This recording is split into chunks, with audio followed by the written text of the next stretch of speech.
ఓం నమో వెంకటేశాయ. జగన్నాథ రథయాత్ర ప్రారంభమైంది.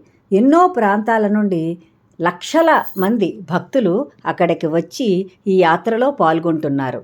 సాధారణంగా అందరము ఒక గొప్ప క్షేత్రానికి వెళితే గర్భాలయంలోనికి వెళ్ళి ఆ దైవాన్ని దర్శించుకుంటాం. కానీ పూరీ జగన్నాథుడు తన సోదరి అయిన సుభద్ర, అన్నగారైన బలభద్రునితో కలిసి రథంపై ఊరేగుతూ వచ్చిన భక్తులందరికీ కూడా దర్శనమిస్తూ ఉంటారు, దీవిస్తూ ఉంటారు. అదే ఈ క్షేత్రం యొక్క గొప్పతనం. ఈ పురుషోత్తమ క్షేత్రం చాలా గొప్ప క్షేత్రం.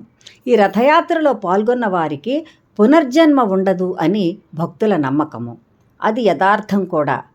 ఎందుకంటే ఒక్కసారి ఈ ఊరేగింపు జరుగుతూ ఉన్నప్పుడు ఈ సమయంలో ఎవరైనా ఈ జగన్నాథుని దర్శించుకుంటే తప్పకుండా కోరిన కోరికలు తీరుతాయని, తరువాత పునర్జన్మ లభించదు అనేటటువంటిది అది అందరి నమ్మకమే కాదు, పురాణాలలో దాగి ఉన్నటువంటి విషయం. ఈ సమయంలో ఇంత జనసందోహంలో రథాన్ని తాకే అవకాశం ఎక్కువ మందికి లభించదు. ఎవరికైనా లభిస్తే మాత్రం అది చాలా అదృష్టమే. అంతేకాకుండా ఈ స్వామిని ఈ సమయంలో దర్శించుకున్న వారు కూడా ధన్యులే, అదృష్టవంతులే.